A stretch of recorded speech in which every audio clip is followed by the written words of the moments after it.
Pray. Mighty God, who in your wisdom and goodness have appointed the officers of leaders and county assemblies for the welfare of society and the just government of the people, we beseech you to behold with your abundant favor as your servants, whom you've been pleased to call to the performance of important trust in this republic.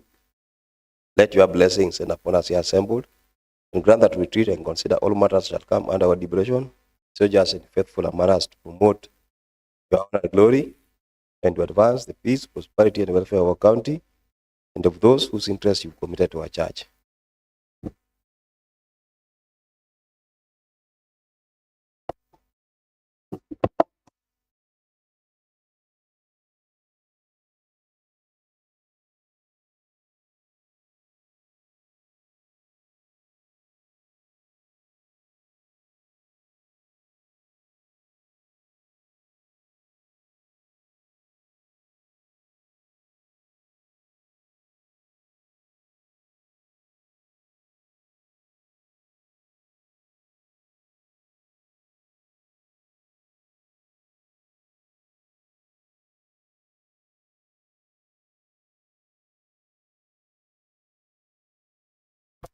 At that time, going to ring the quorum bell for 5 minutes.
Honorable Bill, I want you to be the temporary whip and whip all the members who are out to come in.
Can you ring the Quran bell for another 5 minutes?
I requested Robobili to be the temporary whip.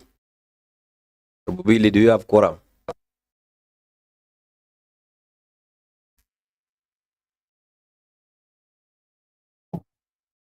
Yes, Speaker, we have quorum. Clerk, take us through the business of the day. Order paper number 399 of today, Tuesday, 31st March 2026 at 2:30 p.m. Order number 1, administration of oath. Order number 2, communication from the chair.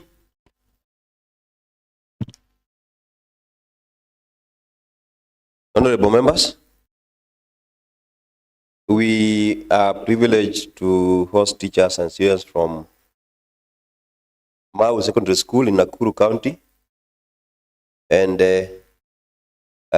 Kachaliba girls, but I'm told the Mau are not yet here. What we are, the group that we have here is Kachaliba.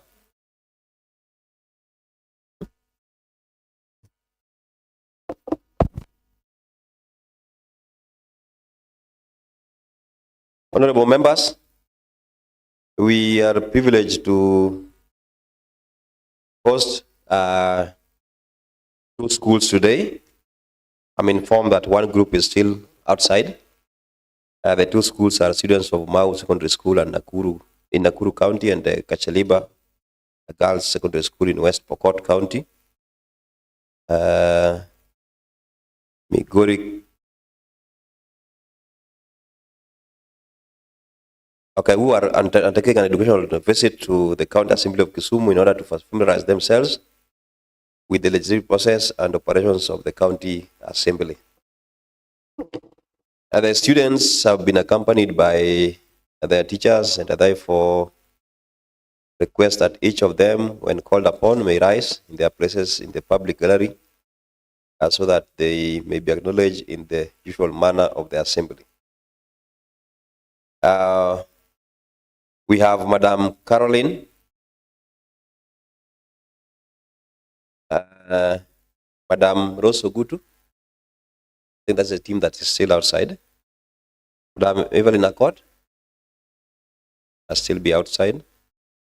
Mr. Paul Rotich, the group that is still outside. Mr. Michael Opuch, still outside. Madam Scholastica Cherob, outside. So, not Madam, but Mr. Robinson Jeref, still outside. So I believe this is a team from Mau. Is it so, Madam Caroline? Yes, so we welcome the team from Mau. Welcome to Kisumu County Assembly.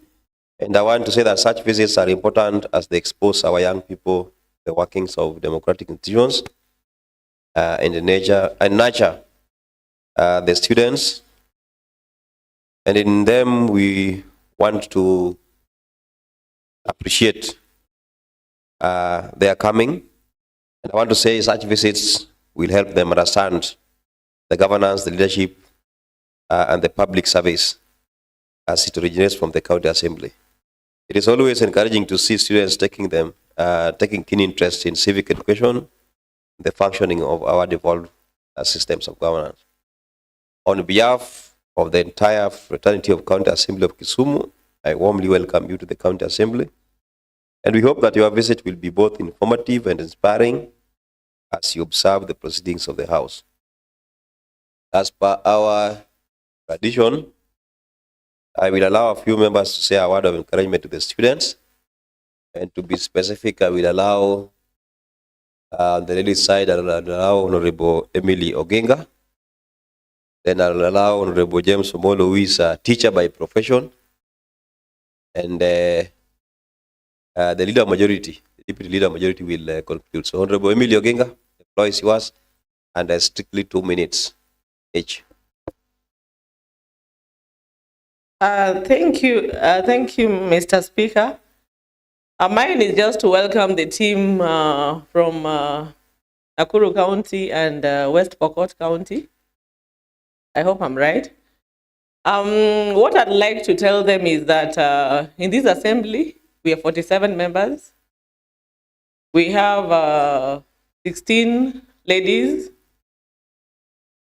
representing different wards and different groups, like the minority groups. And out of the 47 members in total, so to the girls, this is your chance. You're still in school. You need to work extra hard so that you can also one day represent your people, because devolution works. And I believe that one day, when you're out of school and you feel that you'd like to represent your people, you will have the opportunity. We are setting the ground.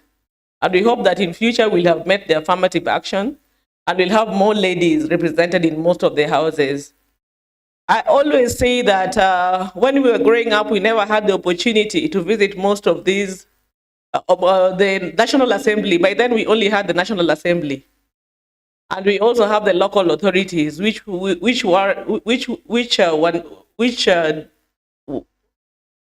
used to sit most of the times. But for you, you have the opportunity to come down to any of the 47 counties and visit and see for yourself what goes on. In this house, we have 3 responsibilities. That is oversight. We oversight the executive wing, which is led by the governor. We have representation, where we represent the thoughts and the wants of our people. And we also do legislation, where we pass bills. We get bills, we pass them into, and the governor sends them into acts. So I'd just like to encourage you that nobody is limited. And we always say that education is the equalizer of all human beings. So work hard. You have the opportunity to be in school up to the level you are. Work hard so that one day you can also lead your people and do something good for the community where you come from. Otherwise, thank you and karibuni sana to Kisumu County. Molo Tomine. Thank you, Mr. Speaker. Mr. Speaker, allow me to also welcome the team from, I think, Mau. Mr. Speaker, I'm not a teacher. I just own a school. To the learners, I must say, this is an opportunity for you to come firsthand and see what happens in the assemblies.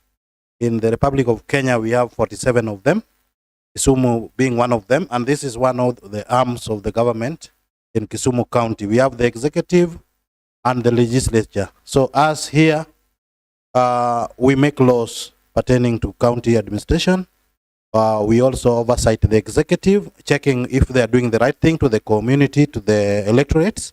And also we do the budget. We pass budgets which goes to our wards. And has been mentioned by Honorable Odinga, we have nominated and elected MCAs. So for the elected, they have wards where we do the projects as executive, but we give them money in terms of budgeting for them every financial year. Mr. Speaker, the learners should know that even us, we pass through the same. We are in primary, secondary, high school, until college, and now we are here as legislators. So in life, there's no shortcut.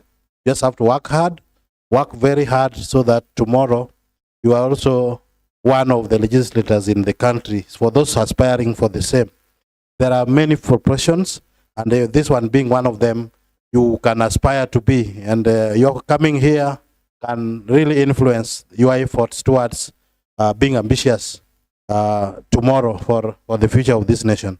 Mr. Speaker, that's all I have. Thank you, Mr. Speaker.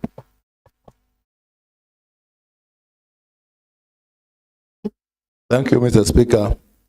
Mr. Speaker, I rise to welcome our visitors from Mau and from Kacheliba. My name is... That's a team from Mau. Mau and Kacheliba.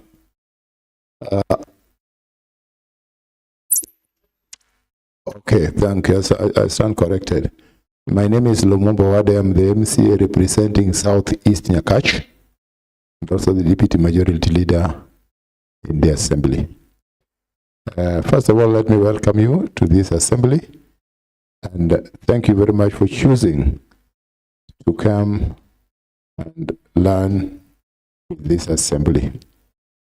As it is said, that you will not know that your mother is not the best cook until you taste another mother's food. It is true you've come from Nakuru County, where there is also an assembly, but choosing to be here is you know, or you've heard about the good things about Kisumu and maybe the good things about this assembly. Therefore, we are very, very grateful for your coming. Above all, I do wish to thank you and encourage you as the upcoming leaders of tomorrow. It is a say that you are future leaders, but I disagree with that. I would want you to be leaders of today. And I am a supporter of the system that brought in leadership at the primary and secondary, where you have the president. That is all leadership. Here in the assembly, we are leaders. As it has been said, we legislate, we oversight, and we also represent our people here. One of the things that we do that I'm sure will encourage you, will impress you, is we appropriate funds for education in the name of bursary for our students, and this is also happening in other counties.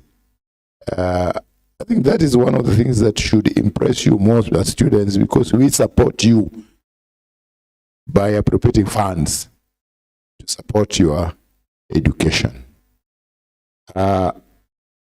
You know, politics is not profession, but as you aspire to be one, that does not stop you from doing whatever can make you a professional in any way.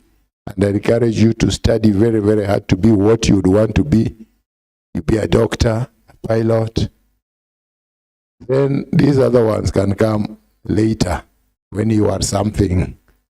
So take your studies very, very seriously and consider the efforts that your parents are making to ensure that you become a good citizen. And when you become a good citizen, be a good ambassador of this nation, and be ambassador from wherever you come from your community, from your ward, from your constituency, wherever you go, wherever you visit, like you visited Kisumu today. Let the name of where you come from be carried high in your name. Thank you very much, and God bless you. Leader Majority had given you 2 minutes, but you went past that, but it's okay. Next order. Order number 3, messages. Next order. Order number 4, petitions. Next order. Order number 5, papers. Yes, Honorable Emilio Genga. Mr. Speaker, I'd like to lay a paper on behalf of my chair, who is away. Pursuant to the provision of orders number 182(6) of the standing orders, I wish to table today, Tuesday, the 31st of March, 2026, the report of the Public Health and Sanitation Committee on the status of Social Health Authority, that is SHA claims at Kisumu County Referral Hospital and the need for Senate intervention.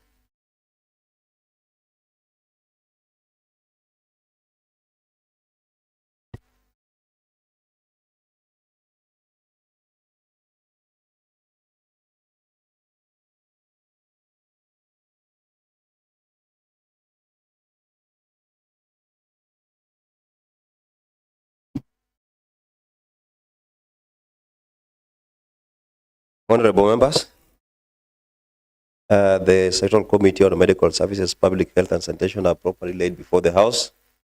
Report on the inquiry into the status of Social Health Authority for shark claims at the Kisumu County Referral Hospital and the request for Senate intervention.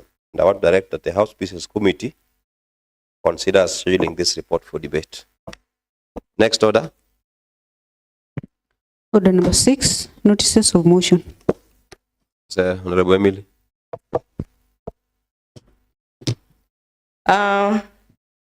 Mr. Speaker, sir, and honorable members, pursuant to the provision of orders number 45(1) of the standing orders, this assembly adopts a report of medical services, public health and sanitation on the status of Social Health Authority, SHA claims at Kisumu County Referral Hospital, and the need for Senate intervention.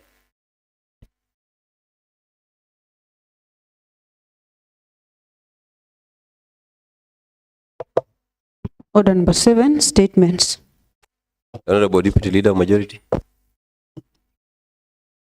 Thank you, Mr. Speaker. Mr. Speaker, I rise pursuant to orders number 41(2)(c) in my capacity as the County Assembly Deputy Majority Leader to present and lay to the table of the County Assembly a statement informing the County Assembly of the business coming before the House in the following week.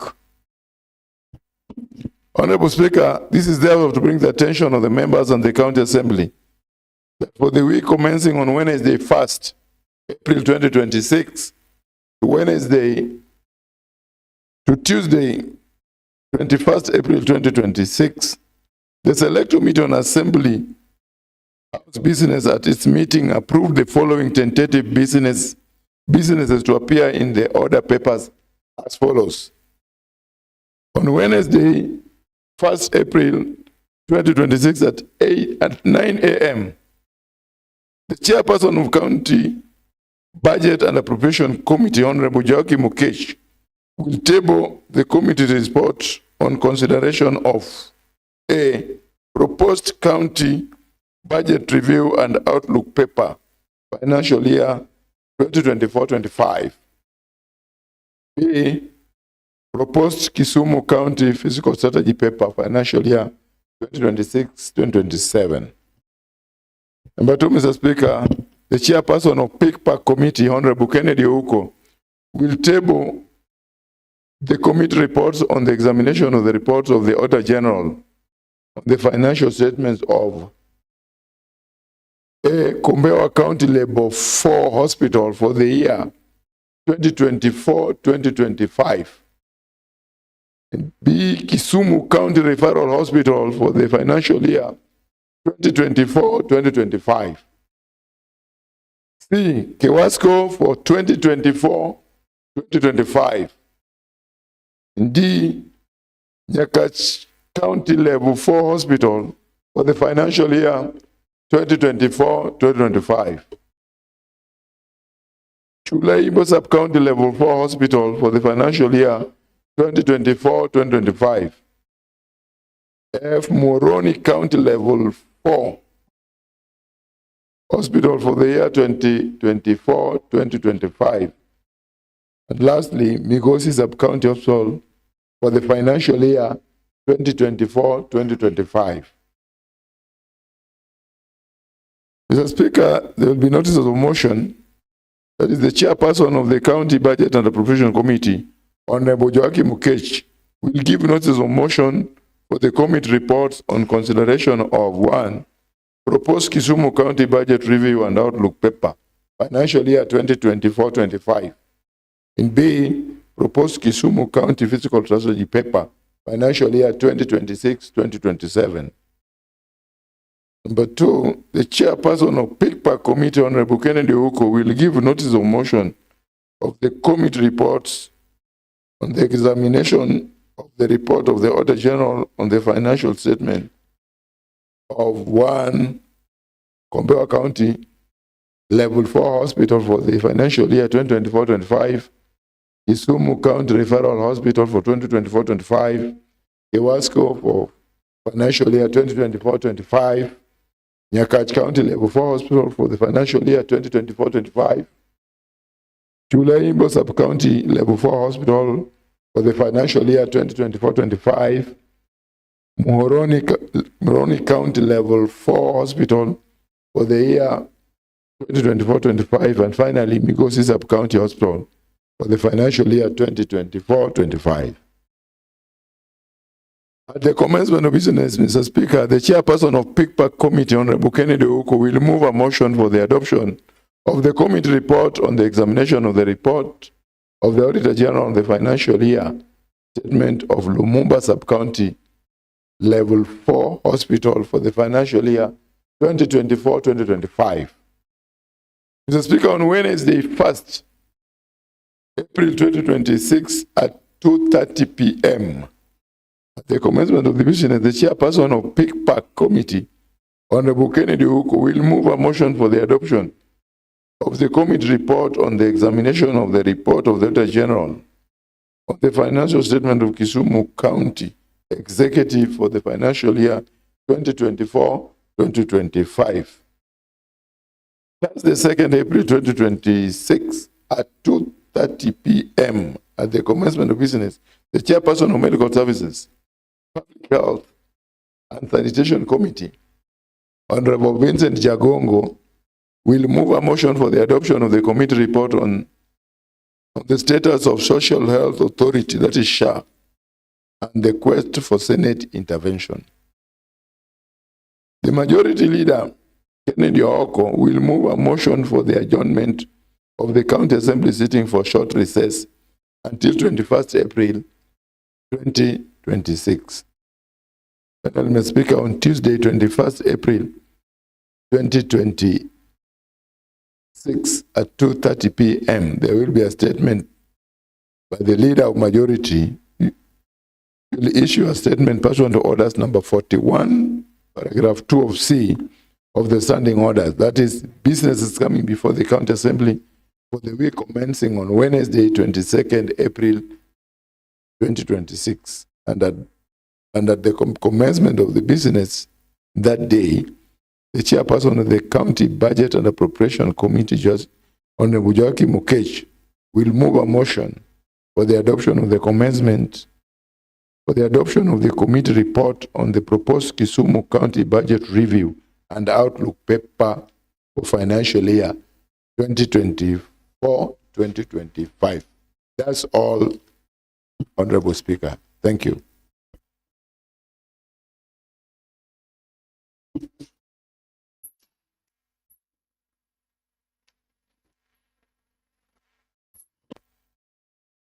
Next order. Commencement of business. Order number 8, motion. Adoption of the report of Lands, Housing, Physical Planning and Urban Development Committee on the operationalization of the Kisumu County Lakefront Development Corporation. Yes, Honorable Ratib.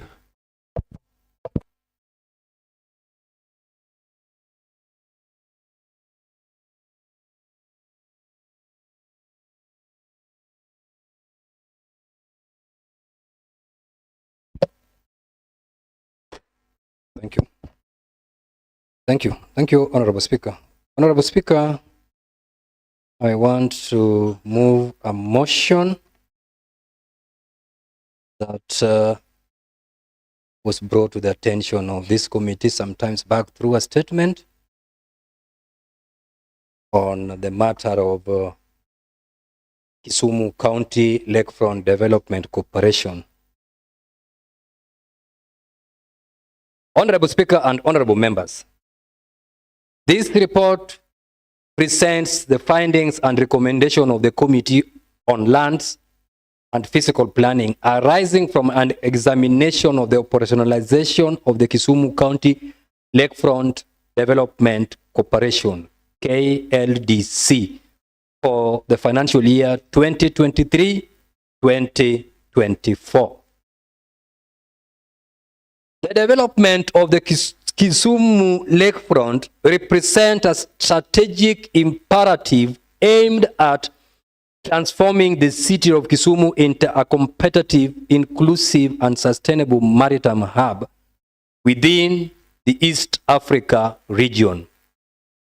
This vision, anchored in the County Integrated Development Plan, that is the CIDP, and various flagship projects framework, culminated in the enactment of the Kisumu County Lakefront Development Corporation of 2021. The committee's examination on the findings of the Auditor General report for the financial year 2023 has revealed profound legal contradiction, financial capacity, and systematic failure of oversight in the operationalization of the KLDC.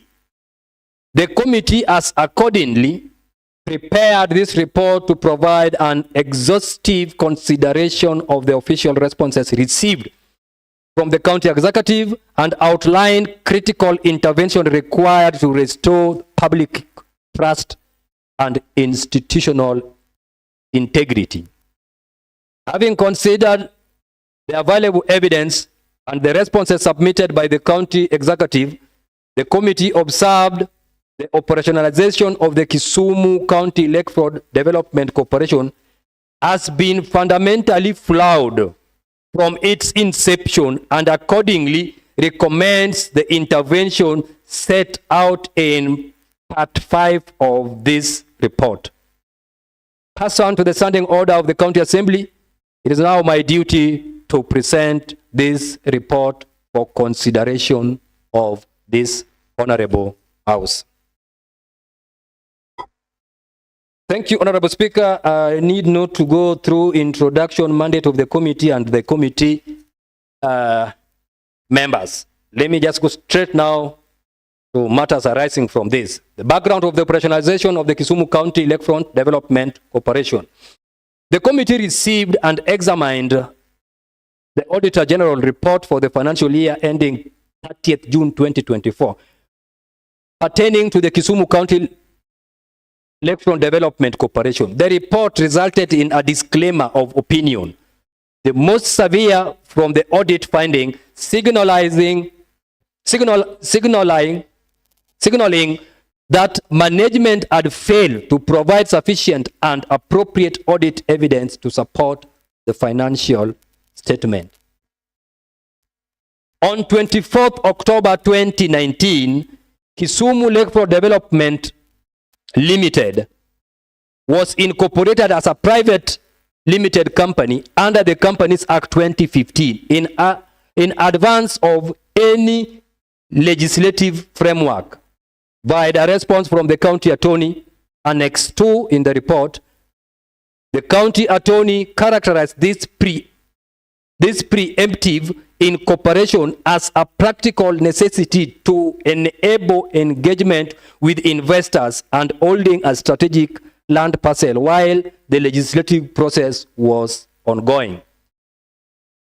There is a very serious concern in this report, Honorable Speaker. On 30th August 2021, Kisumu County Lakefront Development Corporation Act 2021 received assent, thereby establishing the statutory Kisumu County Lakefront Development Corporation, notwithstanding the commencement of the Act. The private entity, that is the KLDL, has continued to operate, creating a dual corporate structure which constitutes the central governance crisis considered in this report. From the submission of the county attorney, which is in Annex 2 of the report, the committee was informed that on 14th July 2022, a resolution was passed to dissolve KLDL. As the date of this report, the dissolution remains incomplete, with the entity still registered and active on the Business Registration Service platform, which the statutory KLDC is absent from the registry. Very serious anomaly, it is, Honorable Speaker. Since the financial year 2021-2022 to date, the following receipts and disbursement have been reported in respect of the corporation. It is here in a table where we have outlined the financial year, money transferred from the county, and then donation that had been contributed, and then the total amount in that financial year. 2022-2021, 13,840,000 was transferred to this corporation. No donation, giving a total of the same. 2022-2023, 15,700,000. Then there was also a donation of 3,726,000, giving a total of 19,426,000. 2023-2024, there was also a transfer .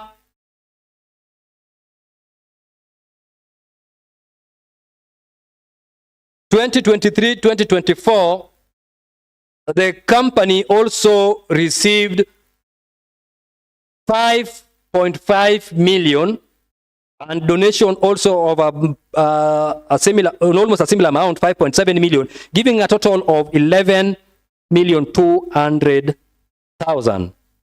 The committee notes that the total funds received in financial year 2023-2024, a sum of Kenya shillings 5,700,000 was categorized in a public contribution and donation. Management failed to provide the committee with a list of contribution or the nature of their donation, raising significant concern regarding financial transparency and the potential for undue private influence. Provision of the Kisumu County Lakefront Development Corporation Act 2021. The Kisumu County Lakefront Development Corporation Act 2021 contains 52 sections and establishes the corporation as a statutory special purpose vehicle for the development of Kisumu Lakefront. The committee observes the fundamental legislative contradiction that exists between Section 6 and Section 12(2) of the Act, which, with respect to the appointment of the Chief Executive Officer, an inconsistency with the county attorney as admitted, and in respect of which a draft amendment has been provided. Part 3 of this report, Honorable Speaker, is the audit findings, governance, irregularities, and financial analysis. Financial year 2023-2024.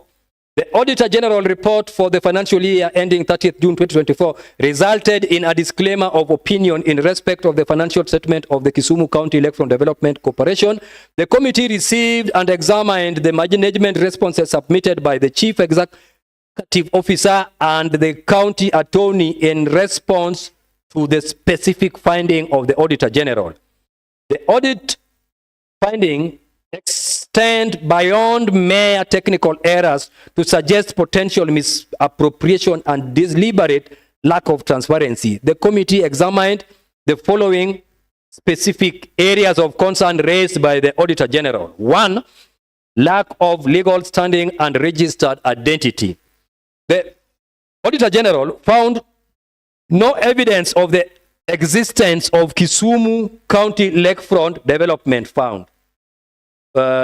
Corporation as a registered entity on the Business Registration Service BRC platform following a search conducted on 11th March 2024. Conversely, the private entity, that is the Kisumu Lakefront Development Fund, which is registered as 100,000 shareholders and is confirmed to be the recipient of the county's funding. Very key, Honorable Speaker. An illegal entity receiving money from the county coffers. The county executive defense articulated by the Chief Executive Officer is that statutory bodies formed via county law are not required to be registered on the BRS of commercial or SB that is mandated to enter into contracts, hold shares, and manage public investment. The practical effect has been the use of private legal vehicle to manage public development funds, thereby circumventing the oversight mechanism applicable to statutory corporation. The undisclosed 10% shareholding structure. The KLDC Act 2021 specifies the county government shall hold 90% of the shares in the SPV, with the remaining 10% to be allocated to designated member institution. However, the Auditor General noted that the identity of the 10% shareholder was not disclosed and no share certificate were produced to the auditor. Number 22 of this report talks about the absence of this documentation creates a significant risk of arrangement contrary to the public interest, whereby private individuals or entities may hold stakes in a publicly funded enterprise without the knowledge of the county assembly. The chief executive officer responds that the observation was not true because such a document does not exist. That was noted by the committee and unresponsive to the substance of the audit finding. Then we are talking about the financial opacity or in revenue and donation. The financial statement of the corporation reveals a pattern of receipts from the sources that have not been adequately disclosed or verified. A summary of the receipts is set out in the table 1 at paragraph 13 above. The committee draws particular attention in the growing proportion of funds categorized as public contribution and donation, which has increased from 3.72 million in financial year 2022-2023 to 5.7 million in financial year 2023-2024, whilst transfers from the county have correspondingly declined. The figure of management to provide verifiable list of donors renders the corporation susceptible to undue private influence and potentially facilitates illicit financial flows through a public development vehicle. The nominee shareholding controversy.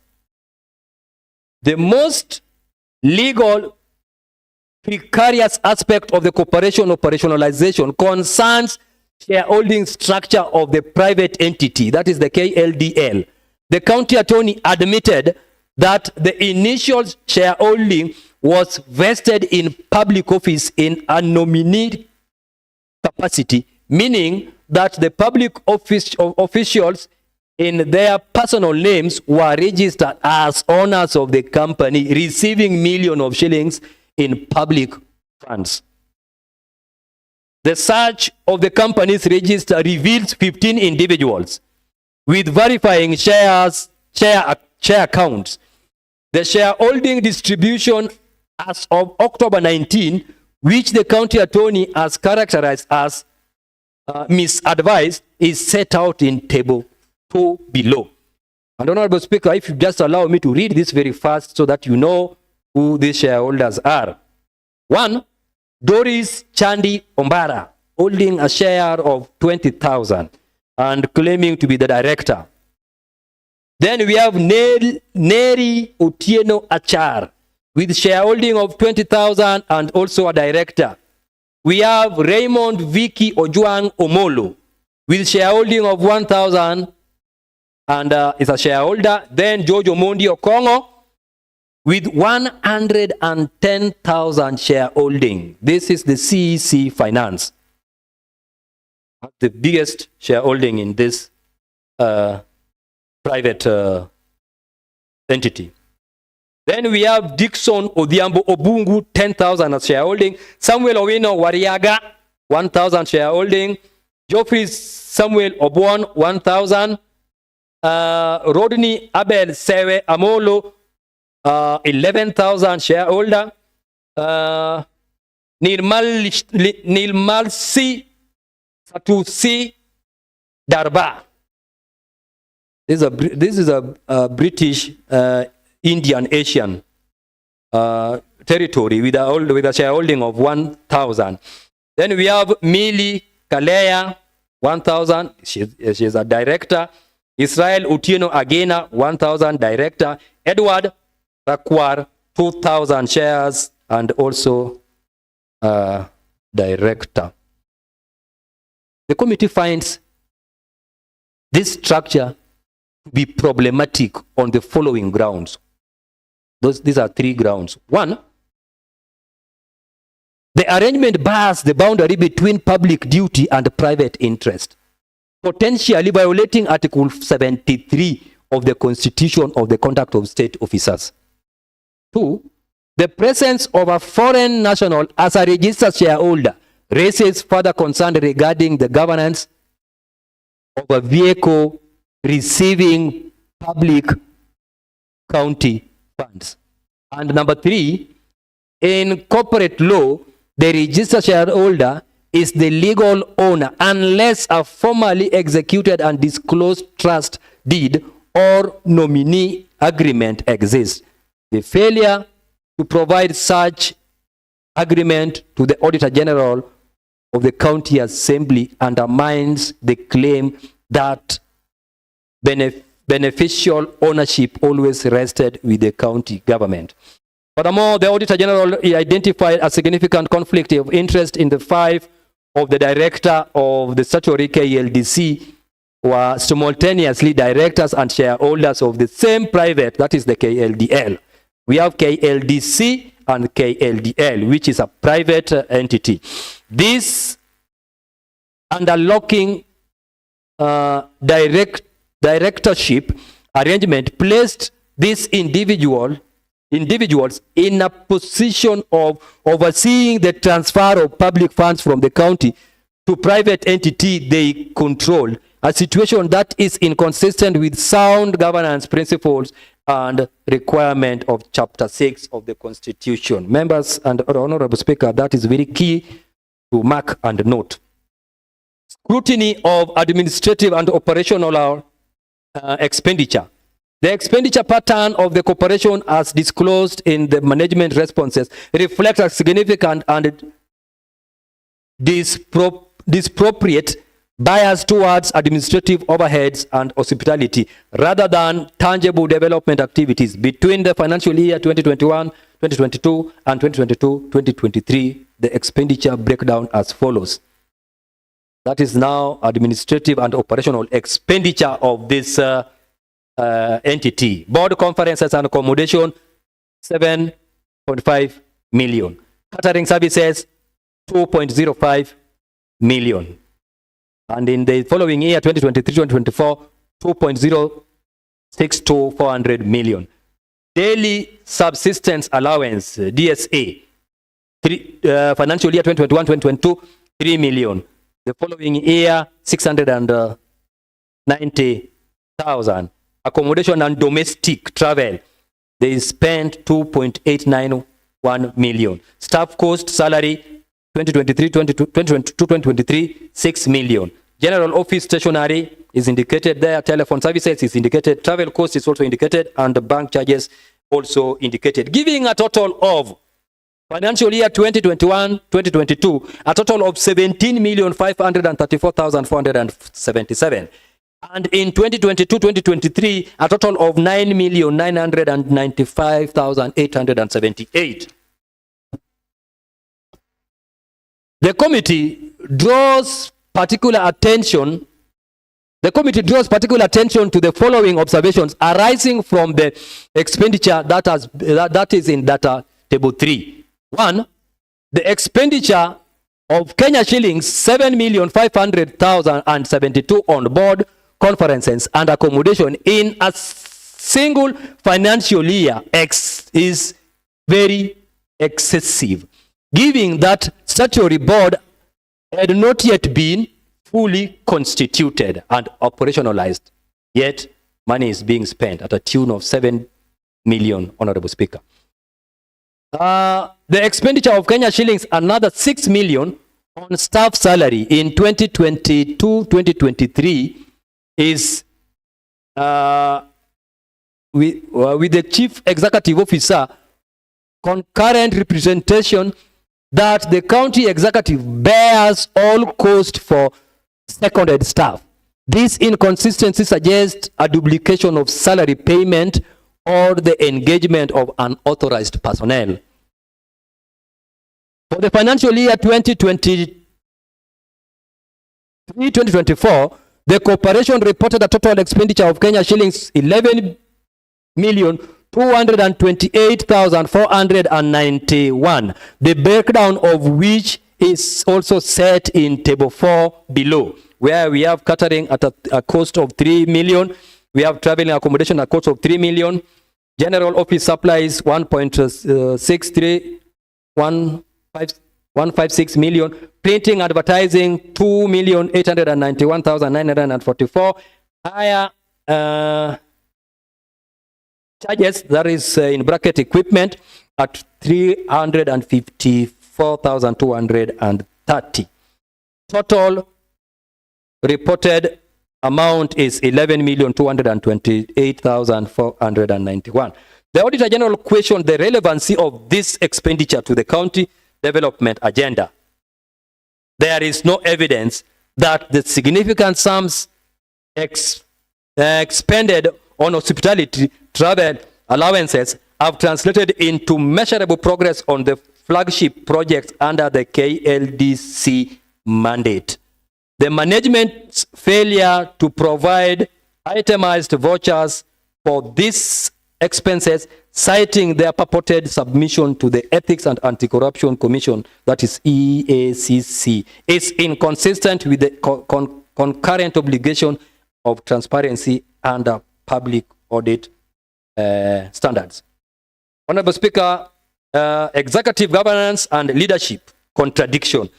The governance structure of KLDC is defined in 2021 Act, but its practical implementation has been marked by internal legislative contradiction and executive irregularities. The Auditor General identifies a significant legislative conflict between Section 2(1)(b), which provides that the county executive officer is appointed by the governor, and Section 12(2), which mandates that the managing director be appointed by the board through a competitive process.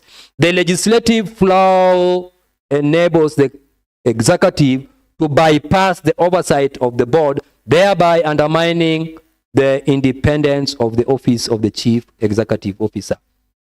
The current occupant of the office of the chief executive officer serves in an acting capacity and is simultaneously the substantive chief officer for finance. Honorable members, this is very key and you have noted that.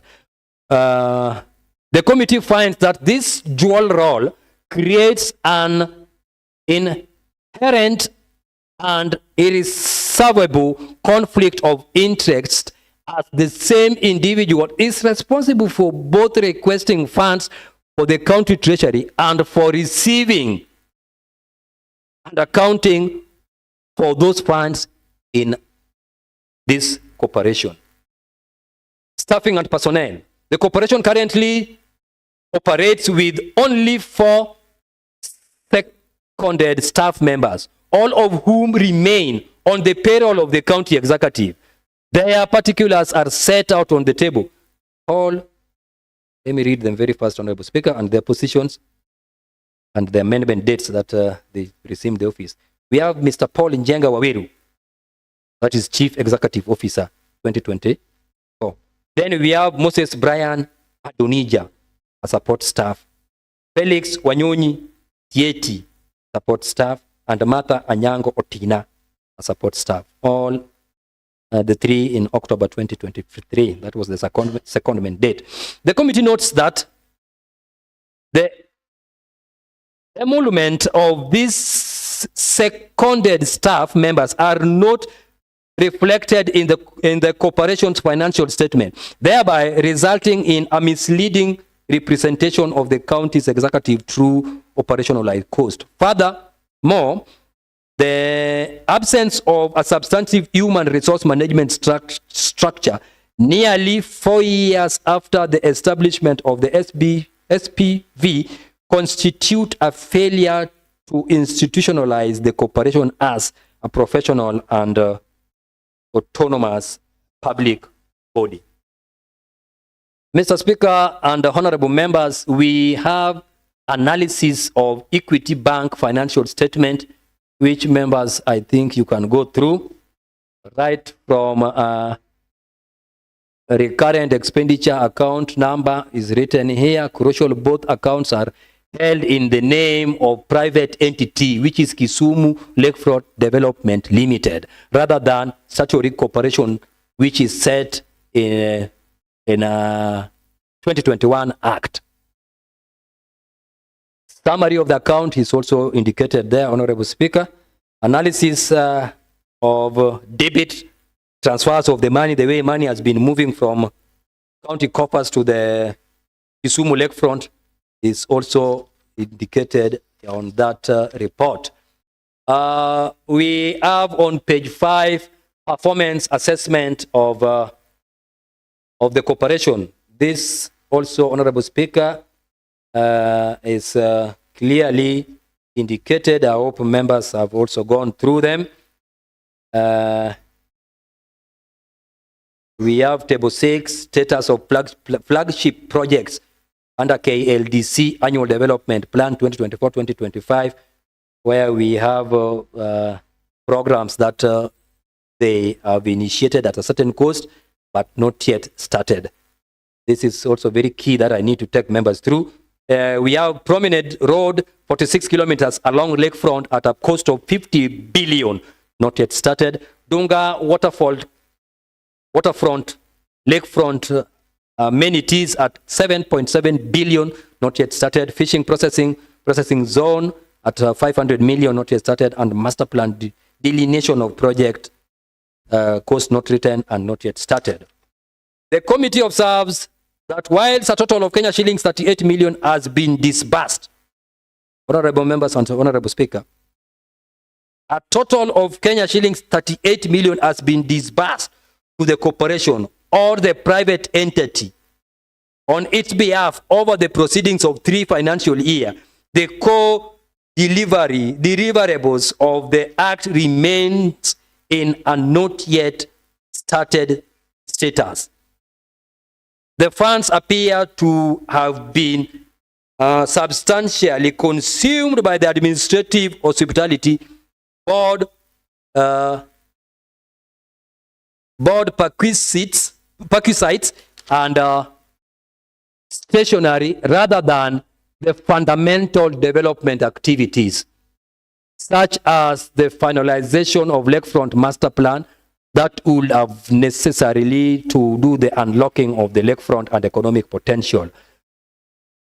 Honorable Speaker and honorable members,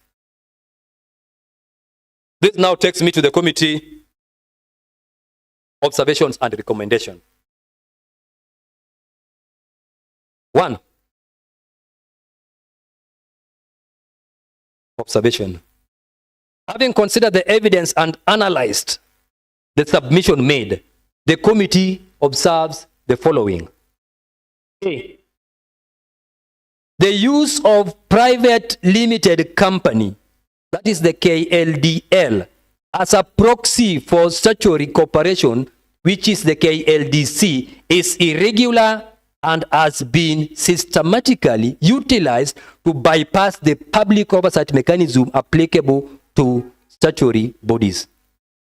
B. The issuance of disclaimer of opinion by the Auditor General confirms that management is unable to account for millions of shillings in public funds, including funds categorized as private donation, the sources of which remains undisclosed. And C, the interlocking directorship and appointment of an acting chief executive officer who at the time of appointment concurrently served as the chief officer for finance create a systematic conflict of interest that are incompatible with sound governance.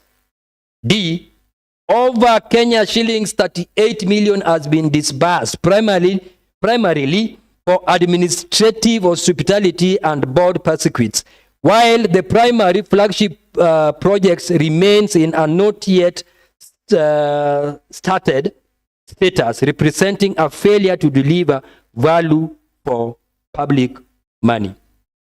The KLDC Act 2021 contains internal legislative contradictions regarding the appointment of key officers, which the executive has exploited to maintain political control over the SPP in contravention of the principles of board independence. And F, the review of Equity Bank account statements that I've also highlighted confirms that public funds were received and managed through a private entity account with cash withdrawal, personal checks payment, and nominee shareholders, and concealed of budget payroll, constituting a prima facie violation of public PFM Act 2022. The operational framework of the corporation is misaligned with the Constitution of Kenya 2010 and the Public Finance Management of 2011 and the County Governance Act of 2012 in several material as indicated in the report. The recommendation of the committee. The committee, having reviewed the evidence and analyzed the submission made, recommends that the House adopt this report and directs the following intervention. One of the interventions that the committee is seeking, Honorable Speaker, one, immediate regularization of legal status. The county attorney shall, within 30 days of the adoption of this report by the House, provide the county assembly with certificate of dissolution of Kisumu Lakefront Development Limited. All assets and liabilities of the defunct private entity shall be formally and transparently transferred to the statutory Kisumu Lakefront Development Corporation via a gazetted transfer deed. The statutory KLDC shall thereupon be formally registered and assigned a unique identifier on the BRS platform for all further or future commercial operation. That is recommendation 1. Recommendation 2, that is forensic audit and recovery of funds. Honorable Speaker, honorable members, the Auditor General shall be requested to conduct a special audit covering the period from the of the incorporation, that is the KLDL, in October 2019 to present. This audit shall specifically investigate 1, the Kenya shillings 6,030,102 recorded as staff salary expenditure from the private entity of Equity Bank account of financial year 2022-2023 in direct contradiction of presentation by the Chief Executive Officer that all staff costs are borne by the county executive. B, the salary processing transaction of Kenya shillings 1,712,312 on 12th of April 2023, representing an off-budget payroll system operated within the statutory authorization. And C, the Kenya shillings 9,426,000 classified as public contribution and donation across financial year 2022-2023 and 2023-2024, the source of which remains undisclosed. And D, all cash withdrawals and high value personnel checks payment to nominee shareholders and associated individuals identified in the Equity Bank statement to determine whether such transaction constitute misappropriation of public funds. And lastly, that payments to private vendors, including Mobisop Limited, LS/ Concept Company Limited, and Alopex Management Company Limited, to determine whether these represent legitimate procurement or irregular expenditure. Any other funds found to have been misappropriated or expended without a lawful authority shall be recovered from responsible officer pursuant to section 202 of the Public Finance Management Act of 2023. That's a very serious concern. We need to recover these monies, Honorable Speaker. And lastly, but not least anyway, recommendation number 3, sanction against responsible persons. The committee finds that the gravity of the financial irregularities identified warrants the imposition of appropriate sanction against individual responsible. The committee accordingly recommends the following: surcharge and personal liability pursuant to section 194 of the Public Finance Act 2012. The county executive committee member for finance and the chief executive officer of the KLDC shall be jointly and severally surcharged for all public funds established by the forensic audit to have been expended without lawful authority, misappropriated, and unaccounted for. 2, referral to the Director of Public Prosecution. The County Assembly shall formally refer the matter to the Director of Public Prosecution for investigation and potential prosecution of all persons implicated in the management of public funds, including nominee shareholders who received personal payments from accounts holding public monies, contrary to provision of Anti-Corruption and Economic Crimes Act 2003. And C, referral to the Ethics and Anti-Corruption Commission, that is the EACC. All nominee shareholders who are state officers or public officers for that matter shall be referred to the EACC for investigation for breach of Chapter 6 of the Constitution of Kenya 2010 and the Leadership Integrity Act, including holding a personal financial interest in entities receiving public funds from departments under their oversight. And D, referrals to the Director of Criminal Investigation. We have bodies here that we have identified to do further investigation and prosecute individuals, Honorable Speaker. The matter of cash withdrawal, systematically following county government RTGS deposits, together with the off-budget payroll transaction, shall be referred to the Directorate of Criminal Investigation for investigation of possible money laundering contrary to the Proceeds of Crime and Anti-Money Laundering Act of 2009. And E, administrative action against the Chief Officer of Finance.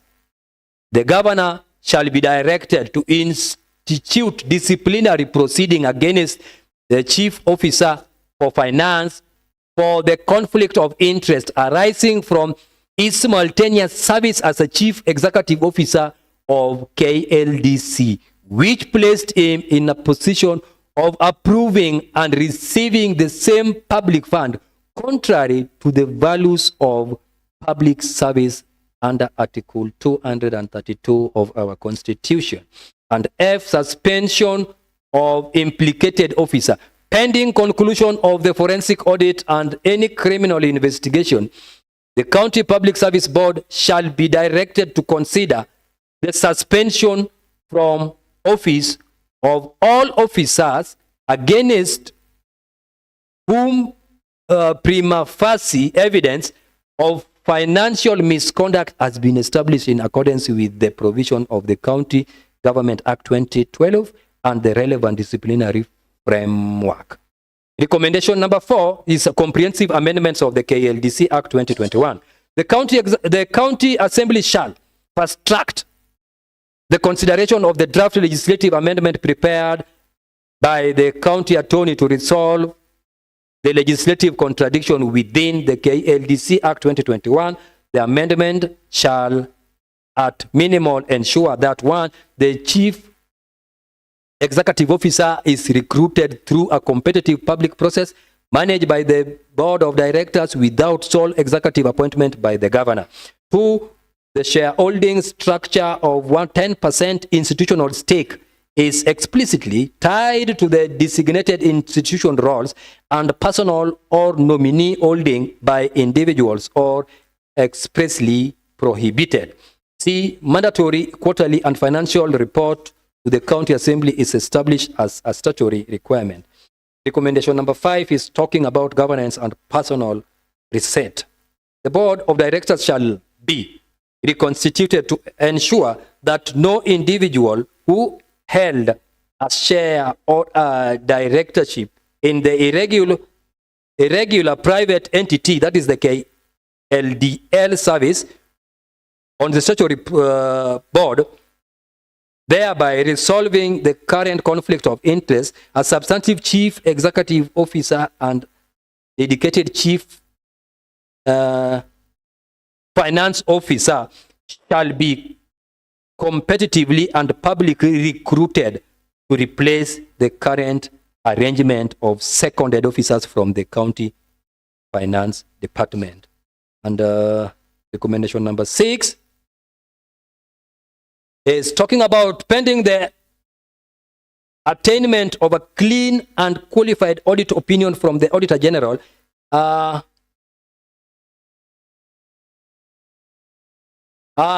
A moratorium shall be placed on all expenditure categorized as hospitalities, catering, and board conferences cost.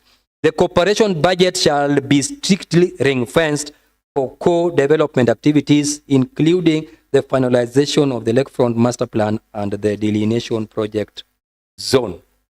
Last but not least, Honorable Speaker, recommendation number 7 is talk about transparency in land and audit assets. The corporation shall submit to the County Assembly a comprehensive register of all land parcels and strategic assets currently held in or intended to be held on behalf of the Lakefront Development Project. This register shall include the current registration status, the identity of any registered holders, and any encumbrances, ensuring that all trust or nominee arrangement are legally binding, formally documented, and fully disclosed to the County Assembly. In conclusion, Honorable Speaker, the transformation of the Kisumu Lakefront remains a project of immense importance and potential for the residents of Kisumu County. The committee is of the firm view that this transformative potential can only be realized in the project if the project is built upon a foundation of legal integrity, financial transparency, and genuine public accountability. The failure to address the current irregularities will not only result in continued loss of public funds, but will also constitute a permanent erosion of investor confidence in the county economic development agenda.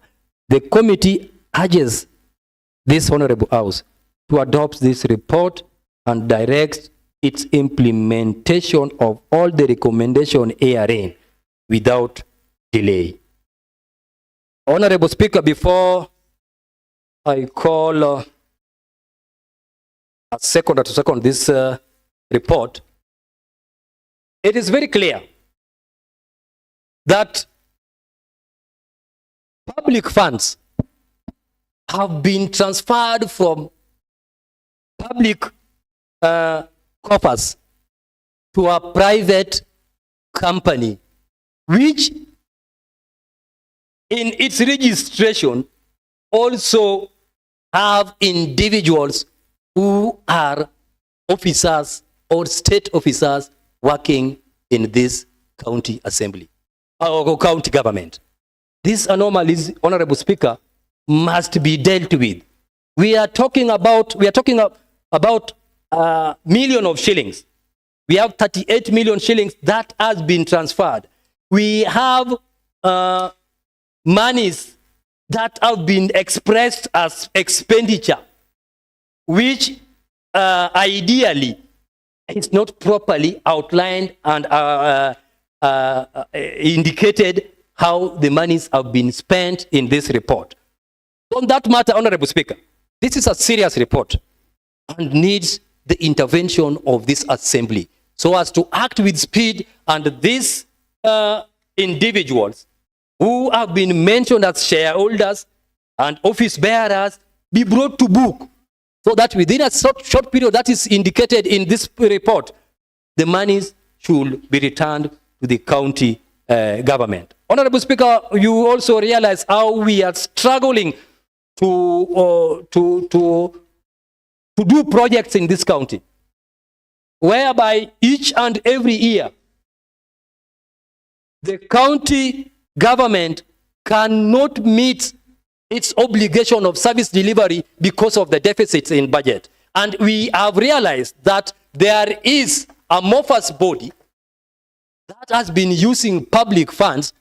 This is a serious offense and this is a serious matter, the Honorable Speaker, that needs to be addressed and put to a stop. Honorable Speaker, lastly, you have also realized that the chief, the CEC for finance is implicated to be also the chief officer for this KLDL action as indicated in the report must be taken. I hope, members, that is why I took time not to go through what we call moving notes. I took time, as much as you had already read this report, to take you through step by step so that you understand the importance of this report. You understand the observations of this report and the recommendations for this report, so that we put an end to this kind of public misappropriation and misuse funds to end.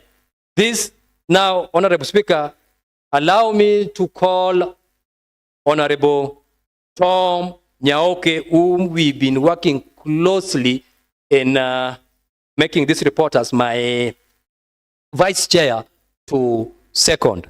Thank you, Honorable Speaker. Okay.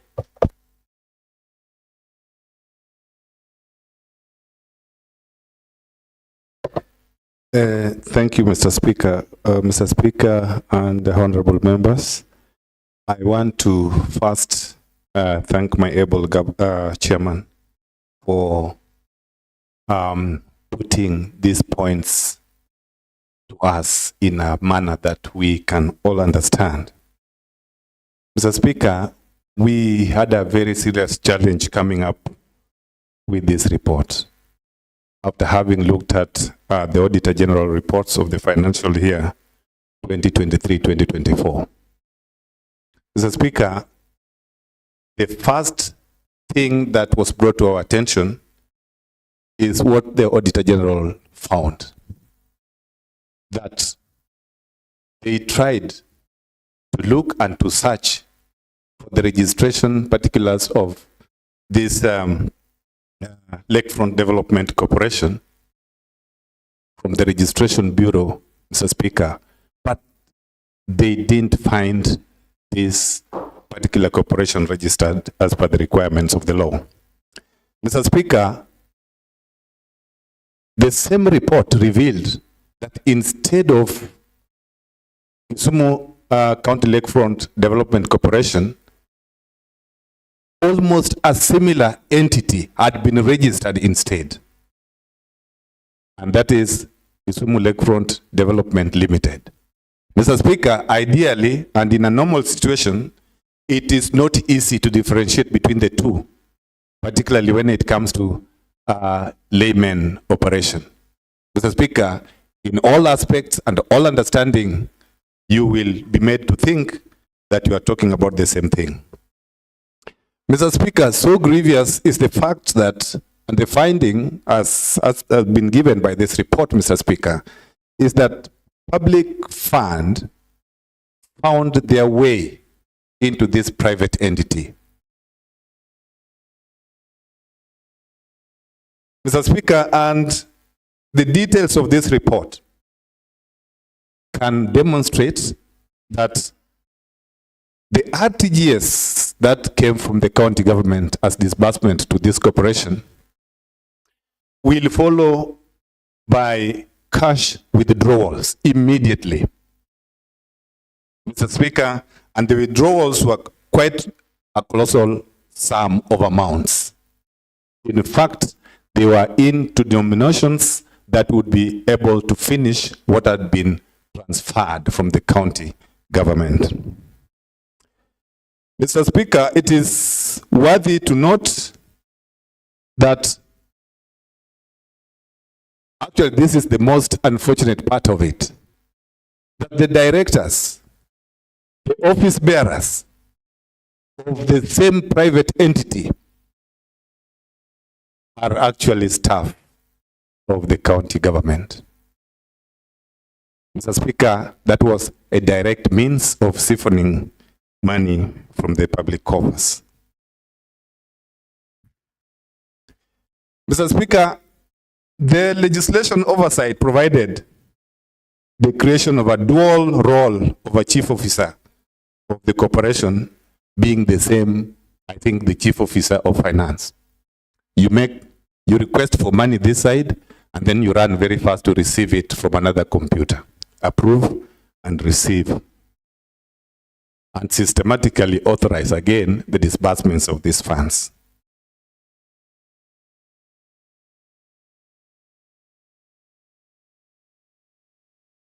Mr. Speaker, we have given certain recommendations and observations. But what I beg also my fellow members to understand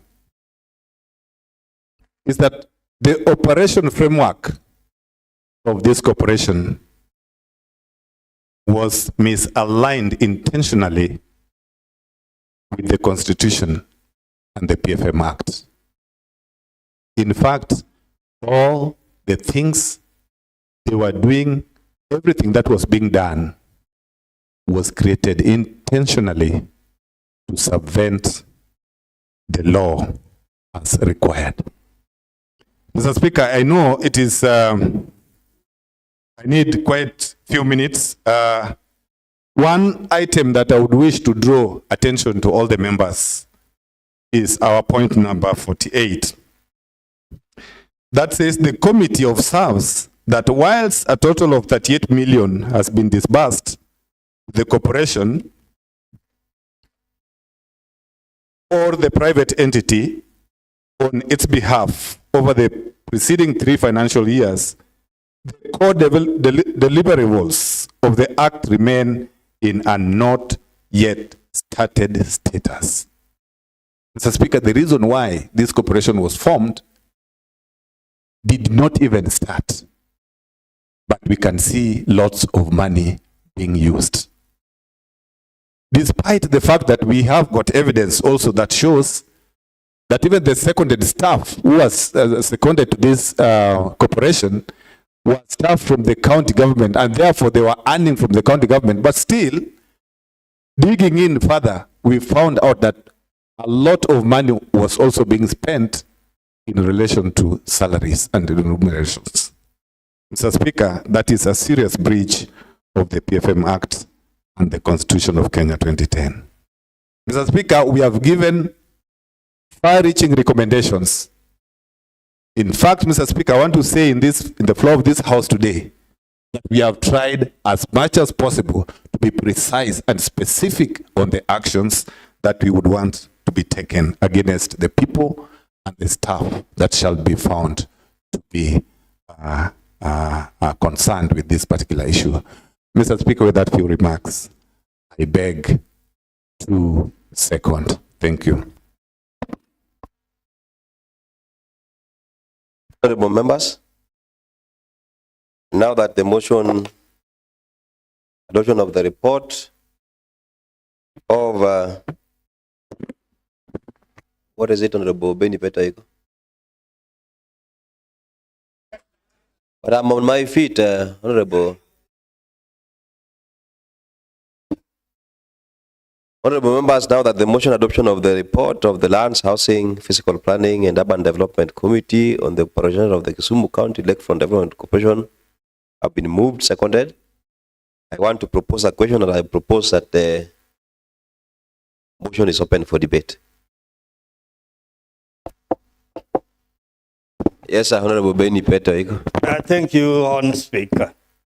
Honourable Speaker, this report is very interesting.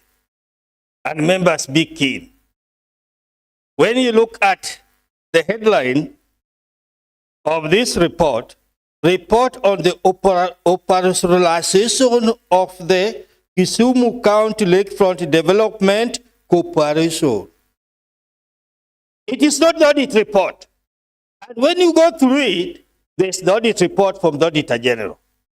What do you want to personalize? And where do you get the audit report?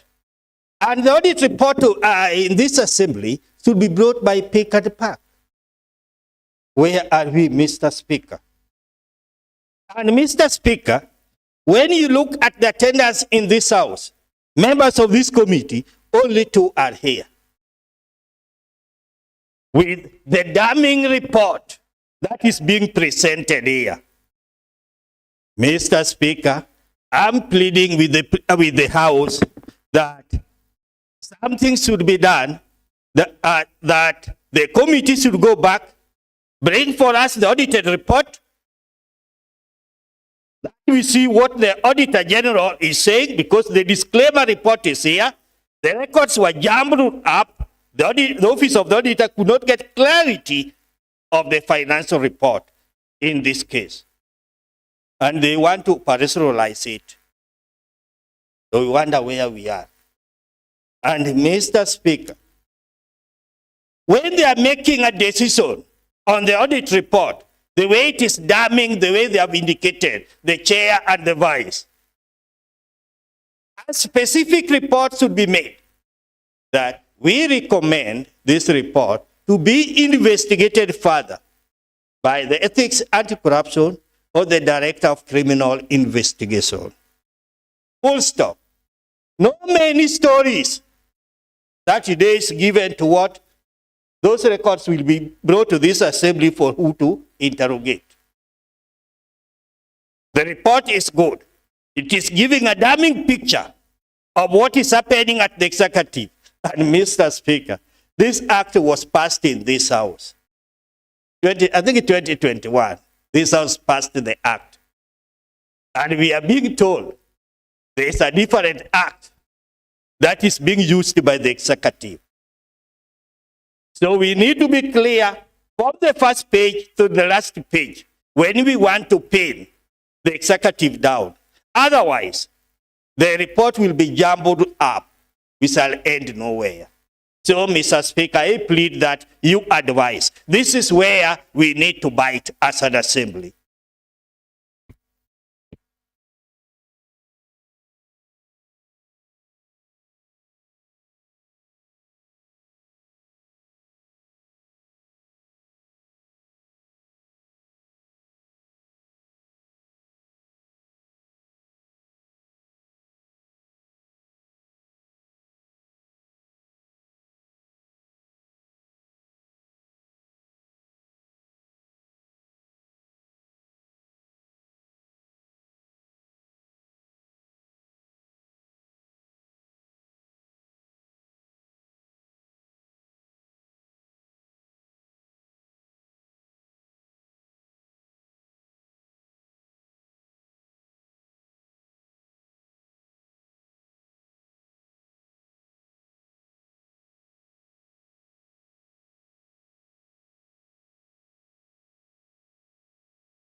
Honorable Basa.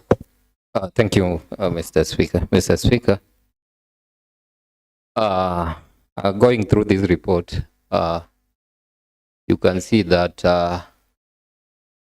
this was well choreographed thing, and from this report, we can also see pure theft of the public funds.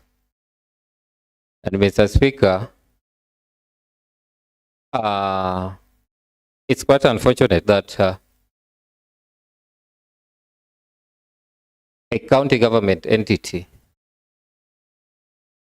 is well registered under individuals who are also staffs of this county. And money is being allocated to this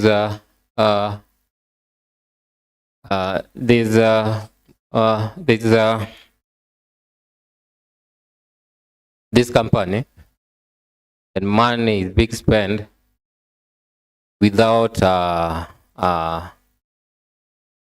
following proper regulations that guide the usage of public funds.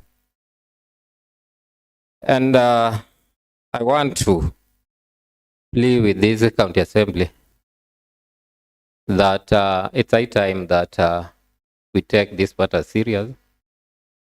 We see many times that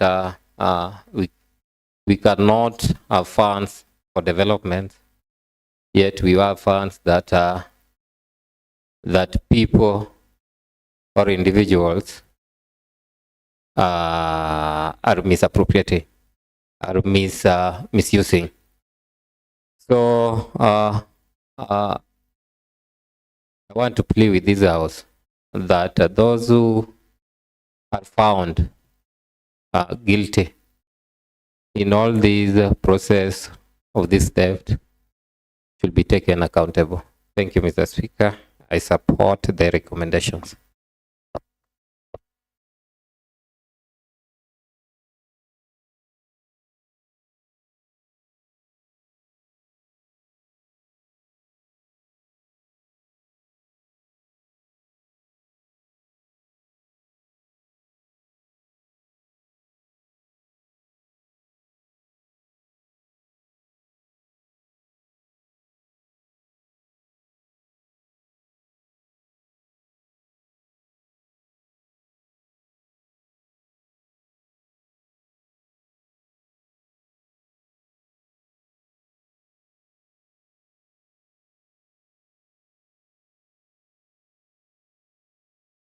Honorable James Omolo. Thank you, Mr. Speaker. Mr. Speaker, reading the move of the House, I now call the mover to reply. Thank you. Honorable Boyton. Thank you, Honorable Speaker. Honorable Speaker, most of the recommendations that are contained in this report, I believe, are very and straightforward recommendations that the committee has given out in this report. Most importantly, Honorable Speaker, we had a private company, the KLDL, which drew public funds and later on the framework, legal framework, were being put in place to change it from KLDL to KLDC. This is a clear indication of a cover-up, and that is what the committee has exposed. And its recommendation is properly outlined that the Ethics and Anti-Corruption Commission take charge. The DCI is also called upon to do investigation so that members of the state officers who are involved in this be brought to book. Honorable Speaker, was as I also mentioned that the Chief Executive Officer for this corporation, who is in an acting capacity, is the same CEC member for finance and ICT, who happens to be the custodian of all the county funds. Yet these anomalies is happening in under his watch. Lastly, Honorable Speaker, this report was committed to this committee, and it was now upon the committee to do proper investigation as been carried so that we report back to this house. If any member felt that this was not the work of this committee, then the time when this report was being committed to this committee, he ought to have flouted, Honorable Speaker, and made that recommendation. We have worked on a report that was committed to us, and we have given a far-reaching recommendation and observation. And Honorable Speaker, I believe moving forward, if action is taken, then state officers will not further misuse public funds. Honorable Speaker, I reply. Thank you.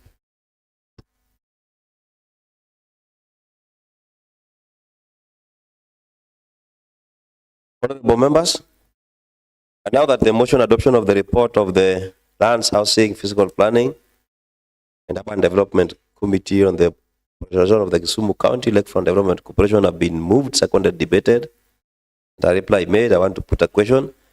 And I put as many of the opinion that adoption of the report, as many of the opinion that the motion adoption of the report of Lands, Housing, Physical Planning and Urban Development Committee on the operation of the Kisumu County Lakefront Development Corporation be adopted, say aye.